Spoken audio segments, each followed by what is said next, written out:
Hola, bienvenidas, bienvenidos, bienvenides a otro episodio de Cohabitat, el podcast donde intentamos entender un poco mejor la importancia de la biodiversidad y así convivir con ella. Hoy vamos a estar hablando con Gabriela Agostini. Ella es egresada de la carrera de Biología de la Universidad de La Plata y doctora en Ciencias Biológicas también de la Universidad de La Plata. Su trabajo estuvo orientado a estudiar los efectos de plaguicidas asociados a cultivos de soja en anfibios nativos de la región pampeana argentina y actualmente es investigadora adjunta de CONICET en el grupo de estudios sobre biodiversidad en agroecosistemas que pertenece a el IGIEVA en UBA CONICET. Ella investiga los efectos de actividades productivas como la agricultura y la ganadería sobre anfibios nativos en la región y las implicancias para su conservación. También colaboró en programas de conservación de anfibios en Latinoamérica y coordina la iniciativa COANA, Conservación de Anfibios en Agroecosistemas. Esta iniciativa reúne proyectos de investigación y extensión llevados a cabo en Argentina, Brasil y Uruguay. Y también es miembro de The Amphibian Specialist Group Argentina y de Species Survival Commission de la USCN. Me agarró desprevenida el inglés. ¿Cómo estás, Gaby? ¿Todo bien? Hola, todo muy bien, gracias por la invitación a este espacio. Bueno, gracias por acceder y por coparte. La primera pregunta, como siempre, es ¿cómo llegaste a estudiar o a querer estudiar a los anfibios? Bueno, a ver, yo empecé a estudiar biología porque siempre me había gustado esto de preguntarme cosas y resolverlas. No tenía mucha idea o una idea muy acabada de lo que se hacía, de lo que hacían los biólogos en realidad. Soy la primera de la familia que fue a la universidad, tampoco había como esta dinámica del estudiante universitario, ni de la profesión, ni de lo que quería hacer, ni de la elección, y todo eso Claro. en mi familia eso mucho no se dio. Y a mí me gustaba eso, un poco eso, esta idea de hacerme preguntas, ¿no? Entonces empecé a estudiar biología porque quería hacer algo de forense, pero no me salió. Empecé biología diciendo, bueno, capaz que va por este lado. Empecé una carrera científica sin saber muy bien qué era hacer ciencia también. En algún momento fantaseé, como casi todos los biólogos, en la biología marina, porque era como que lo que veíamos. Me acuerdo cuando yo era piba, estaba esta Librena Willy, después había algo con los dinosaurios de Jurassic Park. Entonces tenía todas esas ideas en la cabeza, algo muy alejado siempre de lo que la biología hace en el día a día, como disciplina científica, ¿no? Y un día en segundo año, yo tenía 19, por ese momento me topé con alguien que estudiaba anfibios para hacer un trabajo práctico en una de las materias y empezamos a ir a las charcas de acá, de los alrededores, digo de acá, de los alrededores de La Plata, que es la universidad donde estudié. Ahora estoy en otro lugar, no estoy en La Plata. Y bueno, y ahí empecé con mis 19 años y al final me di cuenta que en realidad me gustaba y me apasionaba mucho más la biología de los sistemas acuáticos de agua dulce, que me gustaba mucho más ese ambiente para trabajar y bueno, y cuando conocí los anfibios jamás lo había pensado en mi vida, jamás había reparado en ellos, pero al final es lo que me apasiona, lo que me gusta y lo que me convoca todos los días, ¿no? Como trabajo, como disciplina, como forma de vida y demás, ¿no? Me encanta, sí, eso que contás de la biología marina es como que siempre se asocia mucho, es como lo más conocido por ahí, ¿viste? Como te preguntan, ¿sos bióloga marina? Y es como, está buenísimo, pero hay más cosas también.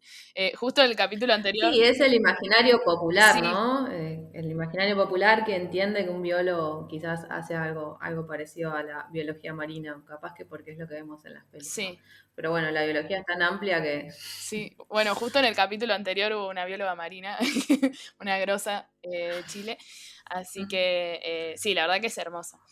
Y tengo unas preguntas que me hicieron algunas personas que me siguen en mi tienda Eco, que es mi Instagram, donde hablo de estas cosas, o bueno, difundo cuando puedo.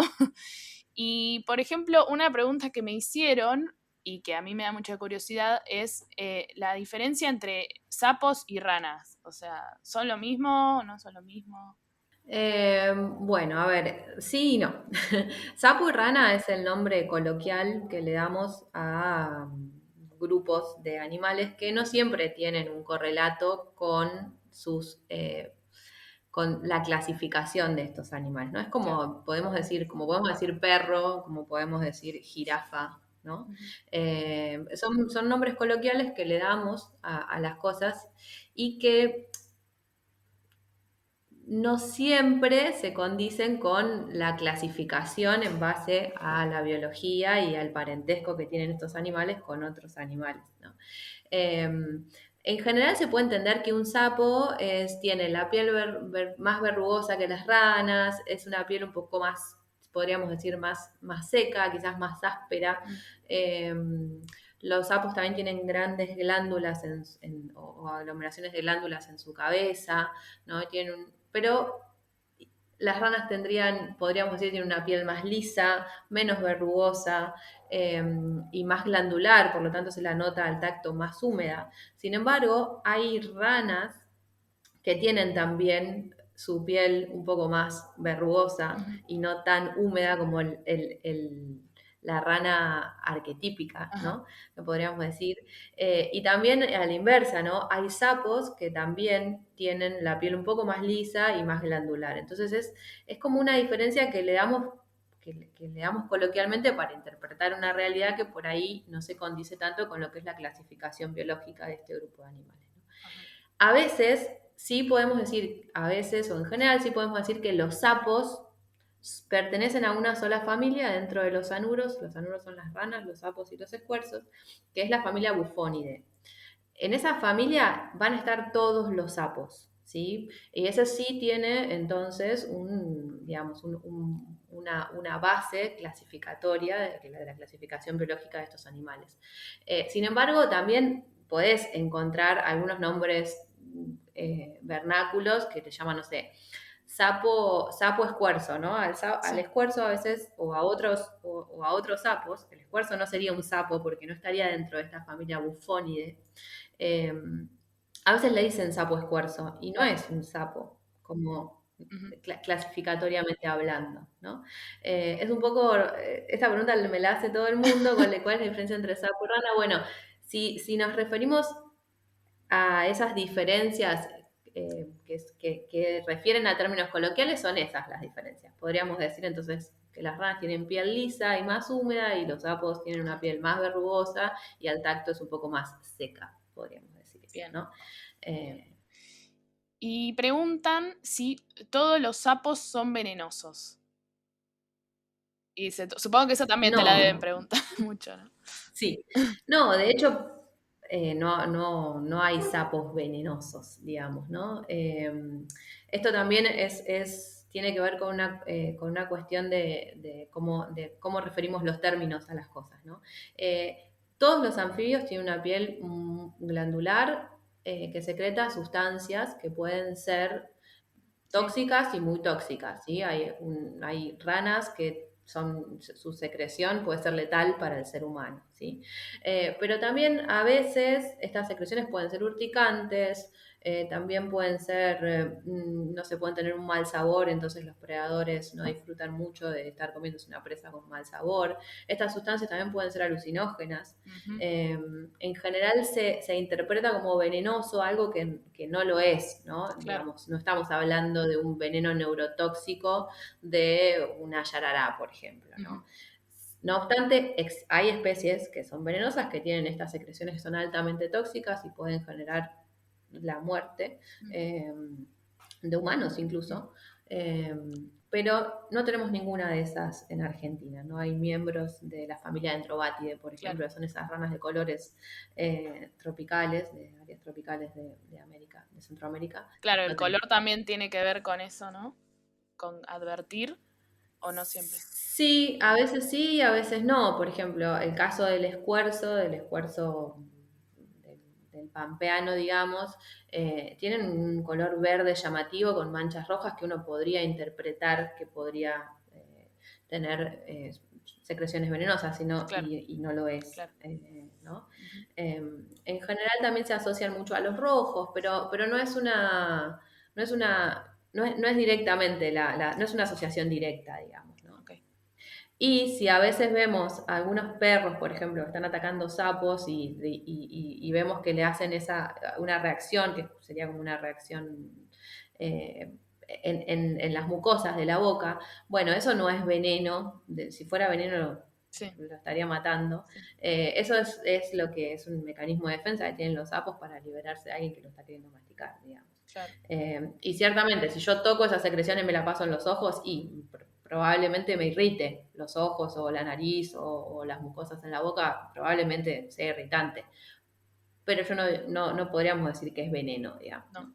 No, y todo eso también, los mitos que hay también alrededor de los sapos, me imagino que eso de que si te hacen pis y te apuntan a los ojos, como todo eso que no tiene mucho fundamento, o sea, tiene más que ver con lo que decís vos, ¿no? Que por ahí uno se toca la Sí, cara. orinarse también tiene que ver con un mecanismo de defensa. Ujú. Vaciar la vejiga en la boca de un predador Claro, probablemente a eso haga que no tengas ganas de tragarlo, ¿no? claro. Y muchas veces, a veces cuando se los agarra también se los manipula y eso también genera que por ahí puedan liberar orina. Ah, Sin embargo, no tienen ninguna estructura anatómica que pueda hacer que te la puedan dirigir a los ojos, claro, por ejemplo. que apunten. Ni hay, claro, sí, sí, ni tampoco hay nada en la orina que indique que podrían estar generando lesiones graves ni verrugas, que además no tiene que ver porque las verrugas son un virus. Eh, Claro, con eso. Pero bueno, son creencias populares que se pasaron de generaciones en generación y que se aferran muy fuerte porque incluso no estamos hablando estamos hablando de por ahí de gente que, no sé, que tiene cierto acceso a la información y sin embargo por ahí piensan que eso es correcto, digamos, ¿no? sí, Que los sapos pueden dejarte ciego, por ejemplo, sí. si te orinan, si lo agarras y te orinan, o pueden darte verrugas en las manos. Eh, sí, está muy instaurado, ¿no? La idea de que sucede eso con los sapos.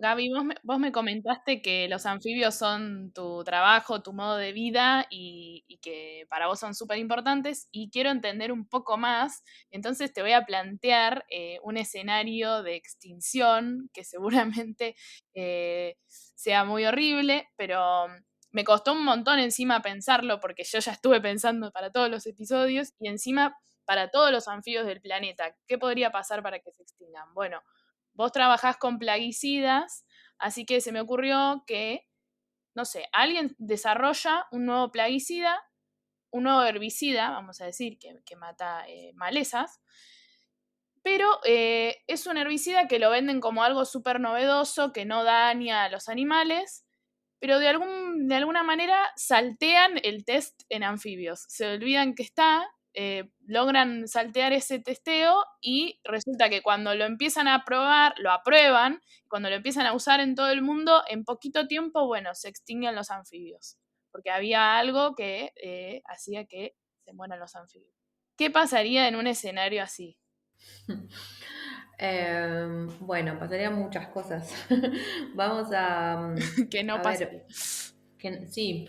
Em, Quizás para responder esa pregunta deberíamos como hacer el ejercicio de cuál sería el rol de los anfibios en Ujú. este planeta, digamos, ¿no? Quizás lo más obvio o lo más grueso que se me ocurre es comentarles cuál es la posición, digamos, de los anfibios en las redes tróficas, ¿no? Los anfibios tienen una posición bastante especial, básicamente porque son presa de muchísimos predadores, pero también porque son consumidores de una cantidad de ítems alimentarios bastante grande. Y la mayoría de esos ítems que consumen son insectos. Algunos de estos insectos son vectores de enfermedades para los humanos. Entonces, a veces siempre en este ejercicio de revalorizar algunos grupos de animales, cuando nos referimos a anfibios y a nuros en particular, siempre contamos esta parte, ¿sí? O estas características respecto de su rol biológico en los ecosistemas, ¿no? Entonces, pensemos quizás haciendo este ejercicio, si se extinguen, bueno, quedarían varias especies de mamíferos, de también reptiles. Hay muchas serpientes que se alimentan exclusivamente de anfibios, quedarían muchos de ellos sin tener alimento, ¿no? Eh, en general, por ahí son presa de muchos predadores, y esos predadores también comparten, también se alimentan de otras presas, de otras, quizás de otras especies de vertebrados, pero existen algunos que son bastante eh, específicos al querer alimentarse o en tener que Claro. alimentarse de anfibios, ¿no? Y por otro lado, también mencionar que al no haber anfibios y no alimentarse de estas grandes cantidades de insectos, en general también se habla mucho de cuando se alimentan de dípteros, que son los mosquitos, y con todas las asociaciones de enfermedades que tienen los mosquitos, también se habla de que habría un desbalance muy importante a ese nivel, ¿no? Y quizás algo menos patente y quizás menos mencionado, porque también es más difícil de ver, es esto que tiene que ver con que los anfibios tienen un ciclo de vida bifásico, que es parte en el agua y parte en la tierra, y su rol ecológico en los ecosistemas acuáticos, cuando están siendo o atravesando su periodo de larvas, también es muy importante porque se alimentan de grandes cantidades de microorganismos, que pueden ser algas que se forman o en el fondo o en las superficies, o fitoplancton, y también cumplen un importante rol en la regulación de esas comunidades, ¿no? Planctónicas, o podríamos Claro. decir de plancton de los sistemas de agua dulce. Y me tocó ver una vez en un lugar en donde había habido un brote muy fuerte de quitridiomicosis. Eso es una Ah, enfermedad que afecta a los anfibios, afecta diferencialmente a las especies, ¿no? Hay algunas especies que las afecta mucho, hay algunas especies que no tanto. Pero sí me tocó ver en lagunas de altura, en donde las reproducciones de anfibios son muy locales, donde las especies habían desaparecido y por lo tanto no habían larvas, de ver cómo había explosiones algales muy grandes, y cuando sabemos que cuando los sistemas acuáticos de agua dulce se llenan de algas, se consume todo el oxígeno y ya no hay vida posible en esos lugares. Me tocó ver eso, y cuando siempre recuerdo eso cuando me preguntan qué pasaría si no habría anfibios, ¿no? Bueno, claro. creo que ahí más o menos, ¿no? Eso es como lo más importante. Después también pasarían otras cosas, ¿no? Que tienen que ver más con el patrimonio cultural de muchas culturas, valga la redundancia, ¿no? Hay muchas culturas a lo largo de la humanidad que se han reconocido, o que han reconocido parte de su bagaje cultural a través de los anfibios. Yo creo también que se perdería un gran sentido estético dentro de lo que es la naturaleza, porque a mí los anfibios me parecen hermosos, ¿no? Después también se perdería una gran cantidad de ADN que no vamos a tener en otras especies, ¿no? Eso se pierde cada vez que se pierde una especie. Cada vez que una especie se extingue, perdemos una cantidad de ADN, una información evolutiva y las cuestiones asociadas a eso bueno, que cuesta un poco más encontrarle el sentido Sí, el uso, de aplicación, digamos, de claro. el uso, pero que también sucedería, ¿no? Sí, Pensá que sí, es si se extinguen los información. anfibios, claro, es información de la evolución de la vida en la Tierra, ¿no? Y después también, a mí siempre me gusta pensar en que, en realidad no me gusta pensar en el sentido utilitario de la conservación de las especies, ¿no? Ujú. Yo creo que eso es una visión muy etnocentrista. Entiendo que a veces, porque tenemos prioridades, necesitamos darle prioridad a la conservación de sistemas biológicos que por ahí beneficien un poco más a los seres humanos.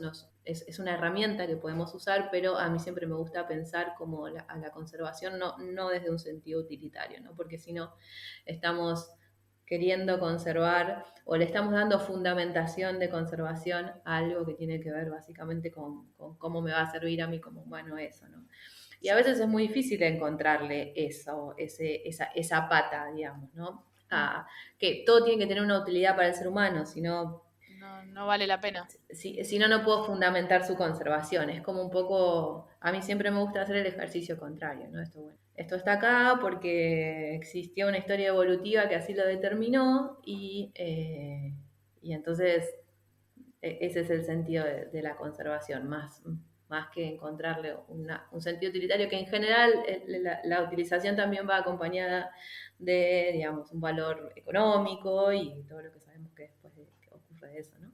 Sí, sí, yo estoy de acuerdo. Este podcast un poco quiere traer la idea quizás a personas que tienen una asociación así más directa con, bueno, a veces incluso te preguntan en charlas, ¿no? ¿Y para qué sirve la biodiversidad? ¿O para qué sirve, no sé, tal especie o tal?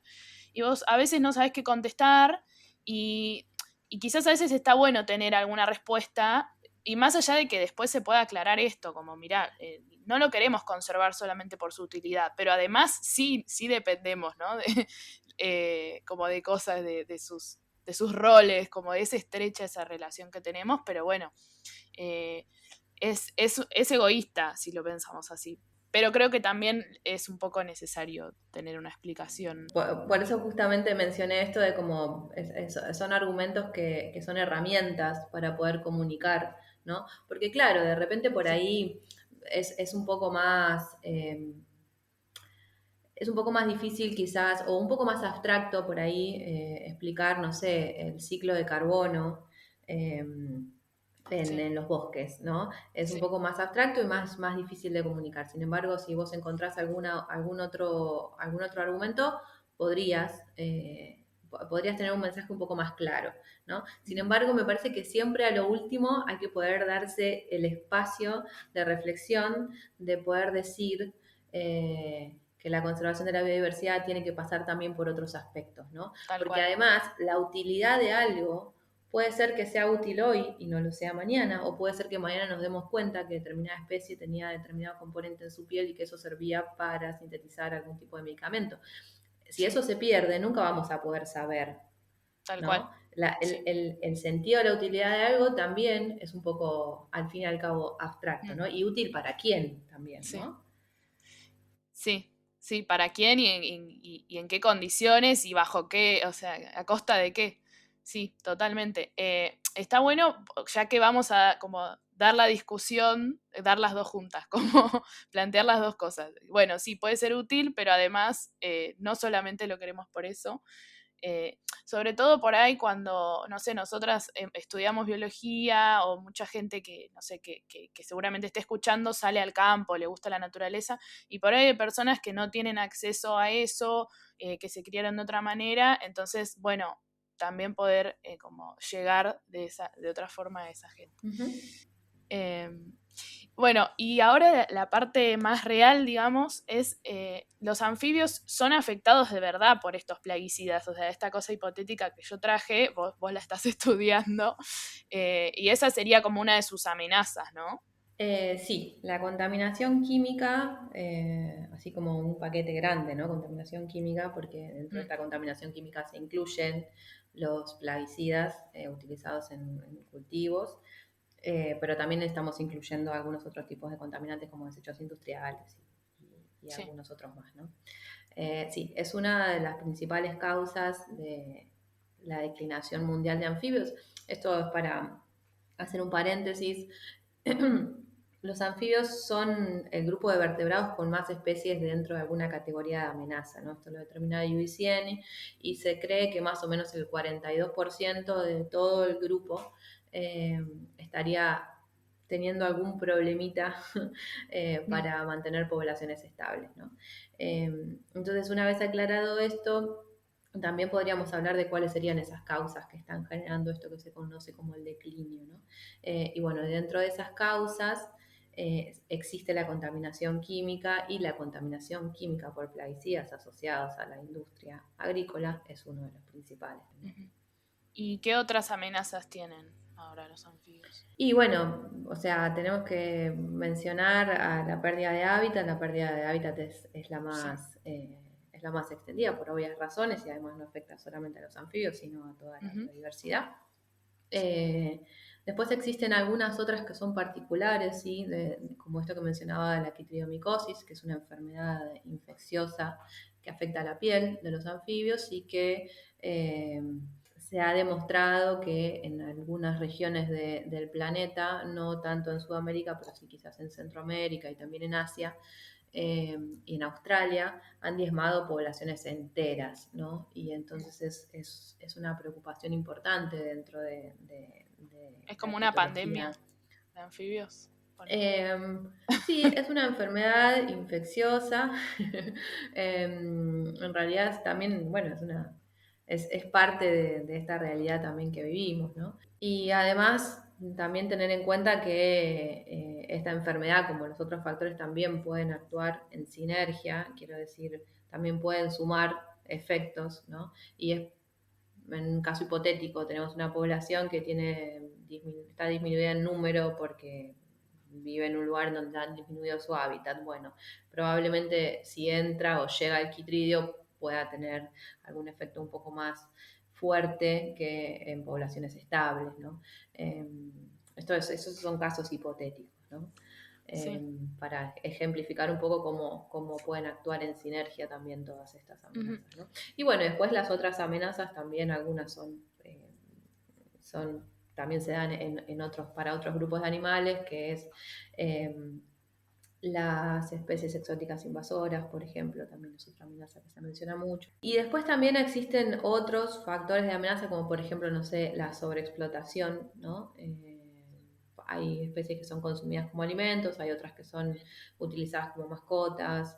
eh, Ah, entonces ahí también existen algunos otros factores de amenazas, ¿no?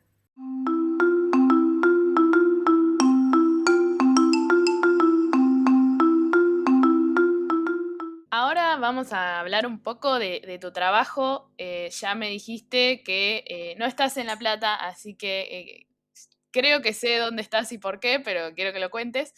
Y quiero saber en qué sentís que tu trabajo que estás haciendo ahora y que haces durante todo el año contribuye a conservar a los anfibios. Wow, bueno. Sí, veníamos hablando, vos mencionaste en algunas instancias de esta charla que yo estudiaba el efecto de plaguicidas.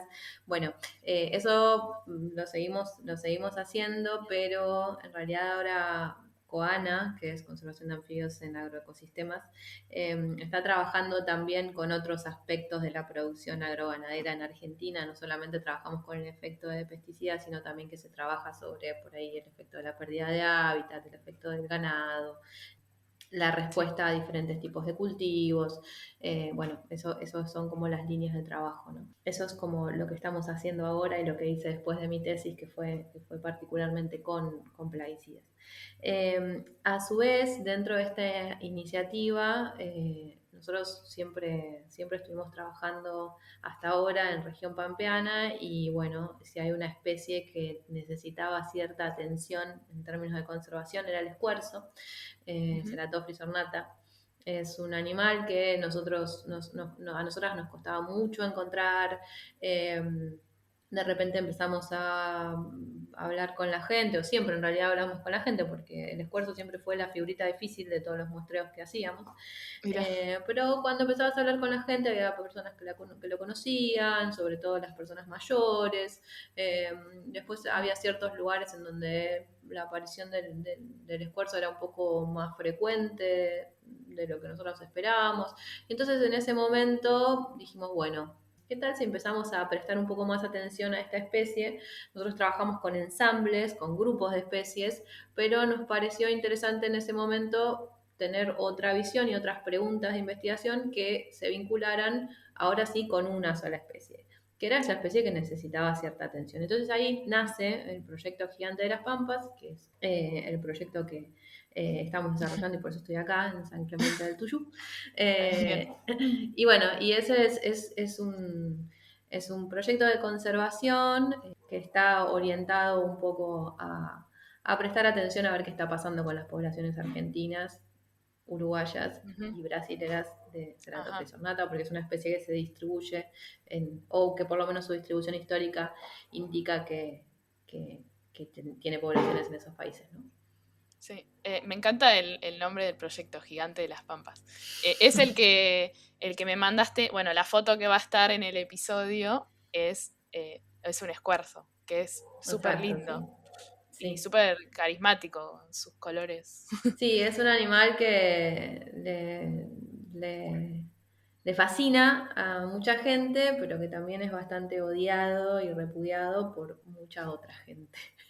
Mira, sí, Genera esos dos sentimientos en las personas, ¿no? sí, me imagino. ¿Y qué sentís que falta, digamos, sentís que se tendría que estar haciendo o que querrías hacer para conservarlo? Uy, un montón de cosas. Ah, No, bueno, el proyecto tiene una historia ya de 6 años. En esos 6 años ocurrieron muchísimas cosas. Hemos podido responder varias preguntas de una especie que era bastante desconocida eh, en términos de su historia natural, ¿no? Porque, bueno, las poblaciones a veces son tan poco numerosas que entonces establecer estudios o poder responder preguntas con un número de animales necesario para poder responderlas es bastante difícil. Imagínate que yo estuve, no sé, cuando lo empecé a buscar tuve 6 años hasta que pude encontrar uno en campo, ¿no? no, Eh, y cuando quizás encontrás coros de 2 o 3 machos cantando, las hembras son muy difíciles también de encontrar, entonces imagínate claro. que responder preguntas de su historia natural es bastante difícil.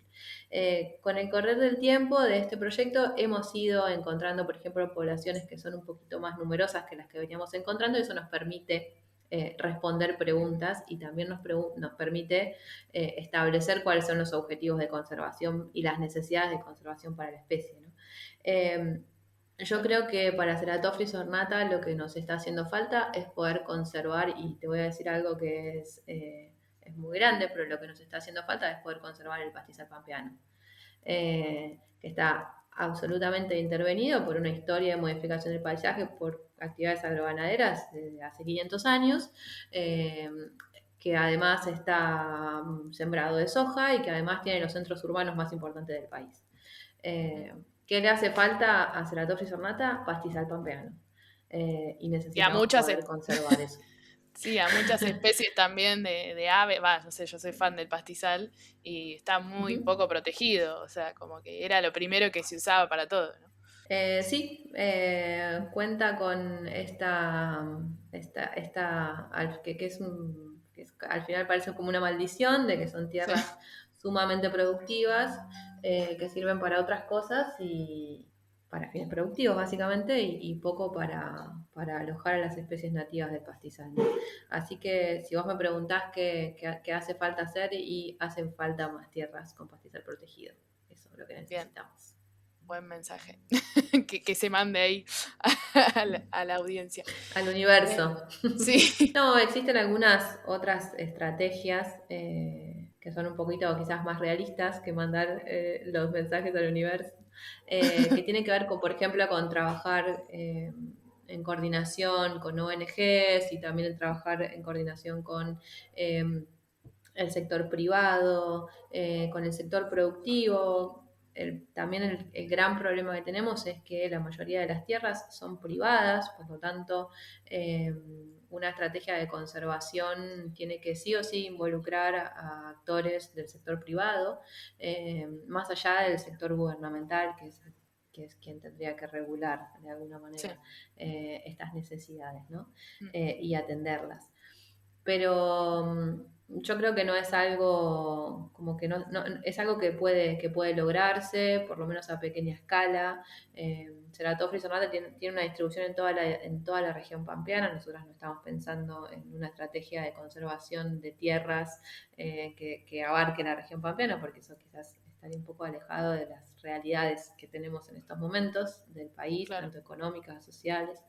Pero sí pensar en pequeñas escalas, en poder reconocer dónde están las poblaciones mejor conservadas o más numerosas de la especie, y entonces ahí aplicar acciones de conservación in situ que involucren a todos los actores de los escenarios, ¿no? Estoy hablando del sector privado, también del sector educativo, de los gobiernos locales también, ¿no? Mm. Es un trabajo súper interesante, pero hacia allá vamos. Me encanta ese laburo.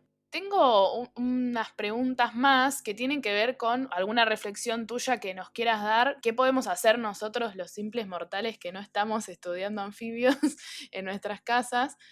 Si podemos crear Ujú. refugios, me preguntaron, por ejemplo, estanques en nuestras casas, o tiene que ser sí o sí un área natural para que funcione de hábitat para los anfibios. A ver, yo creo que es un escenario súper complejo el que planteas, ¿no? Porque lo que nosotros no podemos hacer es agarrar una rana del lugar en donde yo interpreto que va a tener un determinado problema o una amenaza y llevarlo a mi casa porque creo que está mejor y lo voy a cuidar más, cual si fuera un perro, ¿no? Claro. Eso no lo podemos hacer. Que de hecho hay muchas personas que con muy buena intención a veces por ahí pueden meter la pata, ¿no? Con estas cosas. Porque bueno, los animales que están en el campo pueden tener enfermedades, vos los llevas a tu casa en una pecera que tuviste una especie exótica, capaz que lo volvés al campo con alguna enfermedad también. Entonces, eh, Claro. hemos tenido historias, en nuestra página nos consultan una variedad de cosas Mm, gigantes y no sé, nos han dicho, no sé, encontré sapos en el sur y estaba todo seco y me los traje a mi casa porque acá hay más humedad. ¿Y dónde vivís? En Misiones, no, ¿viste? Como incluso alguien con buenas intenciones queriendo claro, salvar claro. esos bichos que se iban a secar, Claro, pueden esos meter bichos la que pata, ¿no? ya estaban adaptados a vivir ahí, digamos, son especies que viven Sí, ahí. sí, sí, esas cosas no, de ninguna No, manera y bajo ningún punto de vista ayuda a nada. ajá. Después, claro, si vivís en un lugar con un poco de agua, digo, no en el medio de la ciudad de Buenos Aires, porque ahí tampoco vas a poder hacer mucho, excepto Con que urbano, tengas. ponele, Claro, como yo. sí, cuidar los ambientes acuáticos, eso no es solo para los anfibios, no va a ser beneficioso para los anfibios, sino para todos, Ujú, incluidos nosotros. ujú, Em, y después también creo que desde nuestro lugar individual, vos hablaste de simples mortales. Bueno, sí, yo creo que los simples mortales, si somos un montón de simples mortales, podemos hacer algunas cosas, ¿no? Eh, a veces siempre se piensa, siempre nosotros trabajamos mucho con proyectos de comunicación y siempre hay una desconexión muy fuerte sobre esto que estamos viendo, que es el problema ambiental, y yo como parte de ese problema ambiental y también como parte de una posible solución, ¿no? Cuando a la gente le hablamos de declinio de anfibios, es muy difícil entender cómo nosotros estamos relacionados con eso, ¿no? Porque, como, qué sé yo, de una rana que se está extinguiendo en Centroamérica, o sea, sí, ¿viste? Bueno, sí, en realidad en Centroamérica se está extinguiendo una rana y nosotros acá podemos estar siendo parte de ese problema, ¿no? Conectar con eso, conectar con ser parte del problema ya es una gran ayuda. Y luego también si uno puede hacer desde su lugar, desde su historia, desde sus posibilidades, desde sus privilegios, algo para que revertir esa situación, estamos en el buen camino. Eso es lo que yo creo, ¿no? Eh, ujú, Más puntualmente sobre los anfibios, sí, si tenés un lugar en tu casa en donde puedes hacer un estanque, esas cosas van a ayudar, pero eh, quizás no tanto como no sé, como si todos nos pudiéramos replantear nuestros patrones de consumo, como, ¿no? Como si todos tuviéramos un mensaje claro sobre por qué proteger la biodiversidad, si pudiéramos ser personas que pudiéramos replicar ese tipo de contenidos a otras que quizás no tienen la posibilidad de acceso a esa información. Para mí todo eso ayuda muchísimo más que traerte un sapo que se va a secar desde Santa Cruz hasta, no, vamos a decir desde Río Negro hasta Misiones, ¿no? Sí, sí, eso para mí es mucho, ayuda mucho más, por más de que no salvaste al sapo, pero bueno. sí, sí, totalmente. Sí, también que podamos exigir, ¿no? Que esto, que se protejan, o otros modos de producción más amigables con la fauna. Ni siquiera eso de amigable con el planeta, qué sé yo, sí, el planeta, ni idea. O sea, el planeta sí va a seguir estando. El tema es por ahí empezar a ver quién habita ahí en esos ambientes donde vemos que ahora hay vacas o que hay soja o que, o sea, quién habitaba nuestro pastizal, que también es como que siempre pensamos que era todo yuyo. Bueno, yo siempre defiendo eso, porque cuando te empezás a meter ahí, también desde el lado de las plantas, ves un montón de cosas de diversidad que de lejos decís, bueno, sí, son unos pastos, y no, son el hábitat de un montón de especies. Así que estoy de acuerdo. Sí, eso es algo que nos pasa mucho acá, porque bueno, acá todo está, todas las miradas, incluso las miradas de las personas que están relacionadas con temáticas y problemáticas ambientales, está todo relacionado con el mar, ¿no? Entonces tenemos los varamientos de las ballenas, del delfín, crece, está desapareciendo la playa, bueno, todo es como muy orientado al mar, ¿no? Entonces nosotros siempre, como decimos, necesitamos empezar a mirar también para el otro lado, para el lado contrario al mar, porque ahí atrás hay un pastizal. Y justo en estos lugares también, bueno, como son zonas que no son tan aptas para la agricultura y tampoco son pastizales de excelente calidad para vacas, no se los ha explotado tanto. Y eso es muy interesante porque hay áreas en donde el pastizal está bastante lindo todavía, ¿no? Entonces, claro, estamos invitando todo el tiempo y no es casualidad que el esfuerzo esté acá, digamos, ¿no? Porque no existen esas casualidades. No. Claro. Entonces siempre decimos, bueno, hay que mirar para el otro lado. Y bueno, el Sí, otro o también lado... las dunas que tanto se modificaron, que se quieren fijar las dunas y en realidad son, o sea, hay dunas móviles, libres, eso también. Sí, sí, eso es uno también de los problemas que hay acá muy grandes. Pero bueno, las dunas tienen, de alguna manera se ha trabajado, la gente se ha informado sobre eso y es muy común que aparezca, ¿no? Esta problemática de las dunas y de la protección de la playa. Eh, Qué bueno. no tanto así con el pastizal, por ejemplo, ¿viste? Ajá. Es lo que a veces vemos. Pero bueno, también el pastizal siempre tuvo vacas, entonces tampoco es casualidad que haya esa percepción o esa biofilia con el pastizal, ¿no? Claro, Porque bueno, siempre fue un lugar donde que usamos para poner vacas. exacto. Bueno, como cierre, quería saber si tenés alguna reflexión final, algo así que te interese comunicar, sin ¡Ay, qué presiones. responsabilidad! Una reflexión. Me metiste presión. Eh, no, yo creo que también le estamos hablando un poco a gente que está ya un poco sensibilizada con estos temas, por lo menos con el tema de la necesidad y con la conservación y con temáticas ambientales. Entonces, este, no sé, yo creo que quizás lo único que sobre lo que me gustaría reflexionar es sí sobre esto que vos creo que lo mencionaste así muy escuetamente, es cuando hablamos de responsabilidades sobre la responsabilidad que tenemos de poder exigirle a nuestros gobiernos que tomen serias cartas en el asunto con todo lo que ello Ujú. implica, ¿no?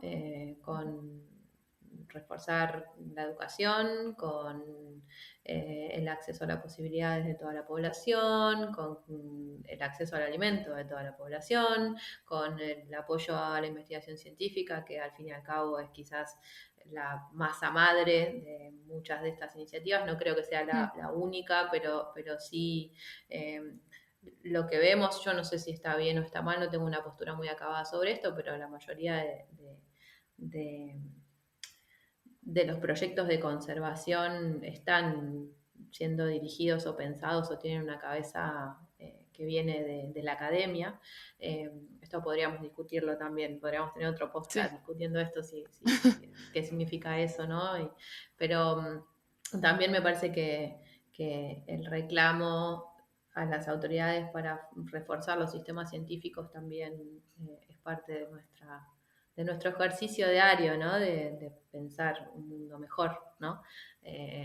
Me parece que va por ese lado, que no hay otros, no hay mucho más para hacer, ¿no? Y bueno, después de nuestras individualidades, yo sí creo que somos pequeñas potencias para que si sumamos voluntades se puedan cambiar cosas, ¿no? al menos a pequeñas escalas también, ¿no? Eso también habría que pensarlo. Súper difícil de medir, nosotros los biólogos estamos todo el tiempo midiendo cosas, pero yo creo que también va por ahí, ¿no? Y en última instancia, si lo único que significa una voluntad individual es cambiar el entorno que te rodea hacia algo mejor, para mí ya eso garpó, digamos. Entonces, va por ahí.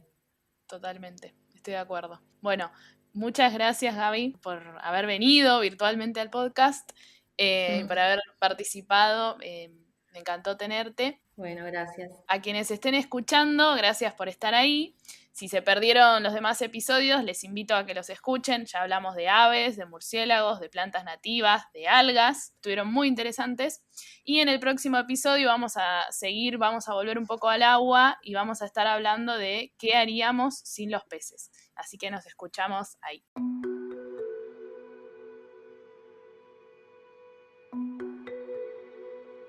Esto es Cohabitat, un podcast para conversar, conservar, un podcast para aprender a cohabitar con lo que nos rodea.